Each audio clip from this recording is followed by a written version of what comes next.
Welcome to my channel achieve with astro Sudha. आप सबको astrologer सुधा वाधवा बेदी की प्रेम भरी नमस्ते।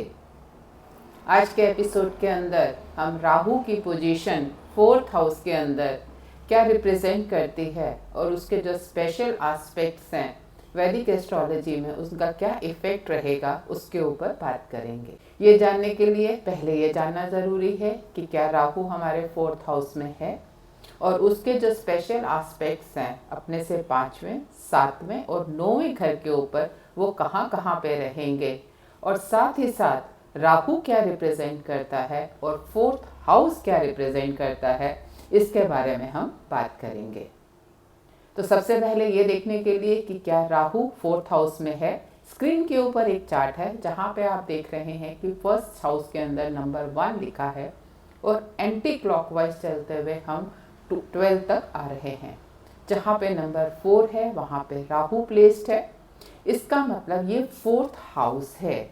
यहाँ पे नंबर कोई भी हो सकता है आपके चार्ट के अंदर 1 से लेकर 12 तक, क्योंकि जो लगन 1st हाउस है वो आपके टाइम ऑफ बर्थ और प्लेस ऑफ बर्थ की वजह से चेंज हो जाता है। अकॉर्डिंगली जो आपका 4th हाउस का नंबर है, राशि है, वो भी बदल जाएगी।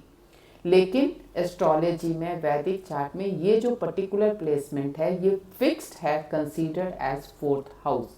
और अगर आपका राहु यहाँ पर है किसी भी नंबर के साथ, तो आप ये कहलाएगा कि राहु 4th हाउस में है। राहु की जो अपनी 5वीं दृष्टि है, चौथे से 5वां घर आपका 8वां पड़ेगा, 7वां घर आपका 10वां पड़ेगा और जो 9वीं दृष्टि है वो 12वें घर पे पड़ेगी, जिसे कि हमने एरोस के थ्रू रिप्रेजेंट किया है। आप चेक कर सकते हैं स्क्रीन के ऊपर। अगर अब हम बात करते हैं कि राहु क्या रिप्रेजेंट करता है, तो राहु जो है वो सभी तरह के ग्लोबलाइजेशंस को रिप्रेजेंट करता है। जो भी आज की टेक्नोलॉजीज़ हैं, जैसे एआई है, रोबोटिक्स है, जो हम अपने स्मार्टफोन के अंदर एप्लीकेशंस यूज़ करते हैं, इन सब चीज़ों को राहु रिप्रेजेंट करता है। फॉरेन लैंड है, फॉरेन ट्रेवल्स है, फॉरेन एलिमेंट्स हैं, इन चीज़ों को भी हम राहु के थ्रू ही देखते हैं। किसी भी इंसान के अंदर ऑब्सेशन जो है किसी भी चीज़ को लेके, वो जो ऑब्सेशन आपके अंदर प्रेजेंट है वो भी राहु ही रिप्रेजेंट करता है।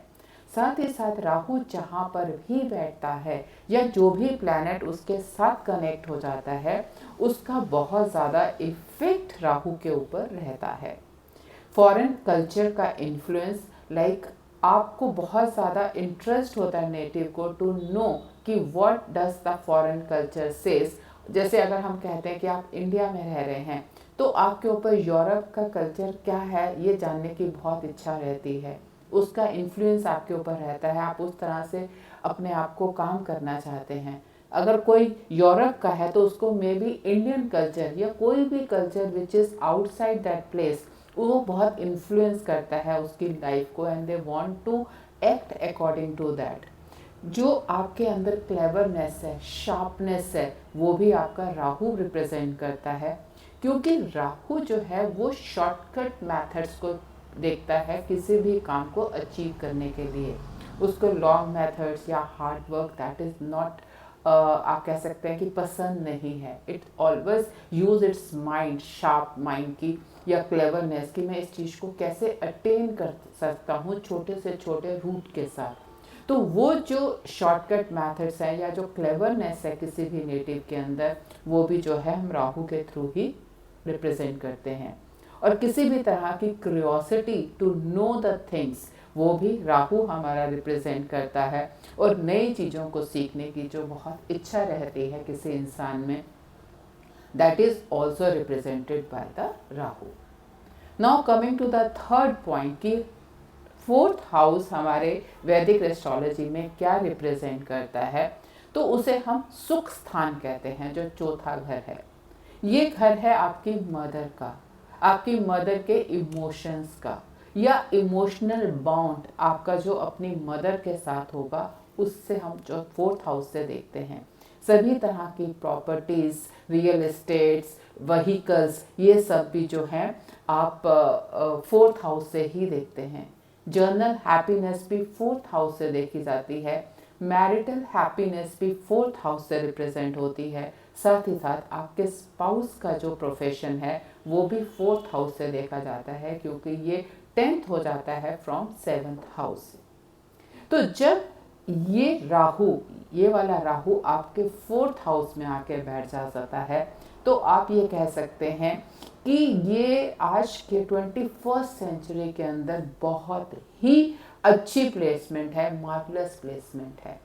क्योंकि 4th हाउस जो है वो आपका प्रॉपर्टी, व्हीकल, इन सब चीज़ों का जब रियल एस्टेट्स का हाउस है, तो यहाँ पे जो आपकी obsession of attaining more and more materials बढ़ती है and you work towards that. इसके दो एस्पेक्ट है। The first aspect is the total materialistic aspect, जहाँ पे जो आपका ऑब्सेशन हो जाता है इन चीज़ों को एक्वायर करने का, वो बहुत ज़्यादा हो जाता है। और 21st सेंचुरी के अंदर, जैसे कि आप जानते हैं कि मटेरियलिस्टिक वर्ड है, money is very very important in this world, though emotions and spirituality is also important, but वो कहीं ना कहीं एक पीछे प्लेस ले लेती है, सेकेंडरी हो जाती है। हर इंसान के लिए, नेटिव के लिए आज के डेट में materials and money is very important. और राहु यहाँ पे बैठ के आपको वो अटेनमेंट देता है और ये बहुत अच्छा ऑब्सेशन देता है टू अटेन दैट। लेकिन जब आपका राहु 4th हाउस में है तो इट इज़ सीन कि ये लोगों को अपने होमलैंड से दूर ले जाता है। स्पेशली अगर आपका जो 4th हाउस का लॉर्ड है वो वीक है, या आप कह सकते हैं नॉट वेल पोजिटेड है, या 12th हाउस में पोजिटेड है, इन दैट केस ऐसा देखा गया है कि राहु 4th हाउस में बैठ के आपको शॉर्ट फॉरेन सेटलमेंट दे देता है। और ऑन द अदर हैंड अगर ये 4th लॉर्ड वेल डिग्निफाइड है, अच्छा है, और तब वो 12th हाउस में जाके बैठ रहा है, इन दैट केस ये 4th लॉर्ड जो है आपको प्रॉपर्टीज भी देता है फॉरेन लैंड के अंदर। और अगर आप अपने लैंड को नहीं छोड़ते हैं, you try to stay in the same place where you were born, same country and all, उस केस के अंदर इट इज़ सीन कि आप you are not a successful person. अगर आपको सक्सेस चाहिए तो आपके लिए you can say it is mandatory कि आप अपनी जगह को छोड़ के फॉरेन लैंड की ओर जाएं। इवन इफ आपका 4th लॉर्ड वीक है या स्ट्रॉन्ग है, अकॉर्डिंगली आपका पोजीशन ऑफ प्रॉपर्टीज कम या ज़्यादा हो सकता है, लेकिन आपकी जो सक्सेस है वो आपको फॉरेन लैंड में ही मिलेगी, not on the same place जहाँ पे आपका जहाँ पे बर्थ हुआ है। साथ ही साथ जो रियल एस्टेट बिजनेस के लिए ये बहुत ही अच्छा कॉम्बिनेशन है अगर आपका राहु आप यहाँ पर बैठा हुआ है 4th के अंदर। इसके साथ ही साथ जो इसकी प्लेसमेंट है वो आपको एक बहुत ही मटेरियलिस्टिक स्पाउस देता है।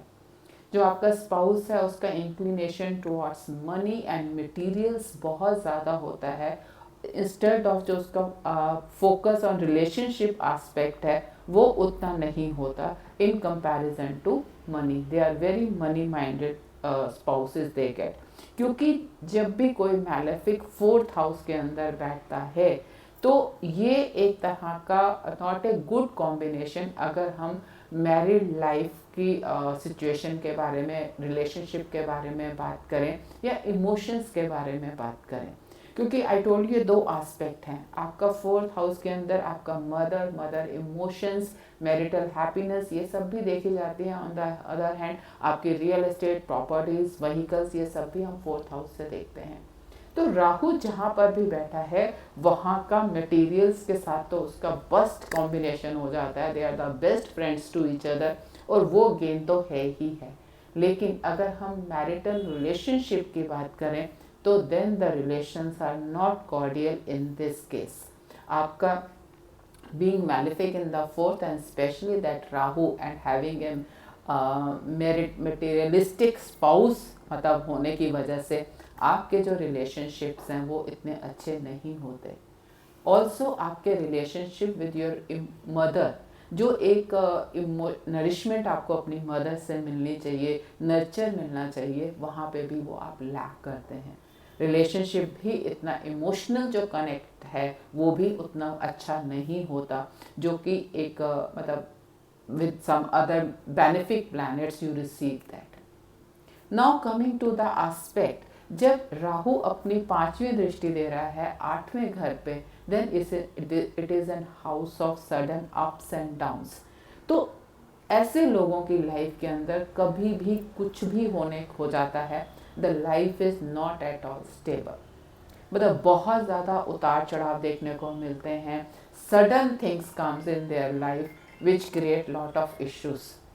अगर हम इसकी 7वीं दृष्टि की बात करते हैं तो 7वीं दृष्टि जो है वो आपके 10वें घर के ऊपर जा रही है, which is an house of your career. तो कैरियर के अंदर क्या है, such people has obsession to achieve the higher positions, higher authorities को अचीव करने की बहुत ज़्यादा उनके अंदर वो रहती है. They want to reach the top of that. But साथ ही साथ यहाँ पर केतु भी बैठा है, क्योंकि Ketu is always 7th from that Rahu. आप राहु केतु एक्सिस में हमेशा 180 डिग्री पे रहते हैं. Now Ketu has an habit of detachment या नॉन सेटिस्फेक्शन, नॉन कंटेंटमेंट. तो जब केतु आपके हाउस ऑफ कैरियर के अंदर है तो such natives are not attach to their jobs और बहुत फ्रीक्वेंट चेंज करते हैं, क्योंकि वो they are not satisfied, not contented in the environment व इन द प्रोफेशन या जहाँ पे भी वो काम कर रहे हैं, जिसके कारण इतने फ्रीक्वेंट चेंज होते हैं कि मतलब दे आर नॉट एडजस्टेड या वहाँ पे एक एडजस्ट नहीं कर पाते हैं किसी भी जॉब के अंदर. तो ऐसे नेटिव्स के लिए हमेशा एडवाइजेबल है जिनका राहु 4th के अंदर है कि they should do business of their own या अपना एंटरप्रेन्योरशिप का काम करना चाहिए, क्योंकि even if they are going to attain the high positions in the job और एक अच्छा एक्वायर भी कर लेते हैं, still because of that Ketu's behaviour या नेचर की वजह से वो कभी भी सेटिस्फाई नहीं हो पाते हैं वहाँ बैठ के. नाउ कमिंग टू दैट आपका 12th जो 9th एस्पेक्ट है 12th हाउस के ऊपर, as I have mentioned one thing already कि जो फॉरेन लैंड की उनकी सेटलमेंट है वो बहुत ज़्यादा इन्फ्लुएंस करती है. और 4th हाउस में आपके हाउस होम लैंड है, 12th is your foreign land. Foreign influences, foreign element है राहु के अंदर, तो वो बहुत ज़्यादा इन्फ्लुएंस करती है फॉरेन सेटलमेंट के लिए. लेकिन साथ ही साथ आपका 12th हाउस है मेडिटेशंस का, और इधर केतु के ऊपर भी राहु, कैरियर आपके प्रोफेशन कर्म स्थान में भी केतु है. Then at a later stage such natives realise कि सिर्फ मटेरियल्स के पीछे जाने से it's not going to work. Then that things comes in their mind कि कितना मस्ट है टू गो स्पिरिचुअलिटी की ओर मूव करना या मेडिटेशंस करना. तो वो जो उनको जो है ना, then it start giving them the restlessness. तो ऐसे नेटिव्स के लिए बहुत ज़रूरी है कि वो अपनी डेली रूटीन के अंदर they must take out some time for the meditations and all. Otherwise एक बहुत डिससेटिस्फेक्शन जो वो है फील करते हैं, क्योंकि कर्म स्थान में भी केतु है, 12वें पे भी आपके राहु की दृष्टि है. राहु इज ऑब्सेशन, सो जितने भी वहाँ पे एलिमेंट है वो हर चीज़ को बहुत ज़्यादा ऑब्सेस्ड करता है. इसीलिए बेटर है आपके लिए कि आप उस चीज़ को अपने कर्म के अंदर ले आएं, which will give you lot of mental peace and satisfaction. And also it is seen कि राहु 4th में बैठ के काइंड ऑफ हेल्थ इश्यूज भी देता है, specially relating to your stomach and constipation and all. There also it is going to help. अगर आप अपनी लाइफ को एक प्रॉपर मेडिटेशंस की ओर लेके चलते हैं, अपने आप को बैलेंस करते हैं, प्रोफेशनल लाइफ को और अपने मटेरियल लाइफ को, then it is going to help you take एक healthy lifestyle. Otherwise it is going to effect your health also. तो आज के एनालिसिस के अंदर राहु का एनालिसिस 4th हाउस के अंदर इतना ही. और अगर आपका भी राहु 4th हाउस में है और आप अपने आप को इससे रिलेट कर पाते हैं तो प्लीज़ हमें ये कमेंट बॉक्स के अंदर लिख के ज़रूर बताएं. और अगर आपको ये चैनल पसंद आया हो तो इसे शेयर करें, लाइक करें, सब्सक्राइब करें. आपका दिन शुभ हो. धन्यवाद.